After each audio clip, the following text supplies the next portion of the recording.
How to download and install OpenShot video editor. Hello everyone and welcome back to our channel. Today's tutorial is simple and easy. How to download OpenShot video editor to edit your videos. This is a free software that you can edit your videos with no problem. First of all, head over to the oneshot.org/download website.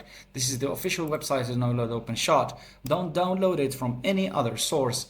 Download it from this official website to avoid any viruses or any problems. And right here, after clicking on the download button, the latest version right now is the version 3.2.1.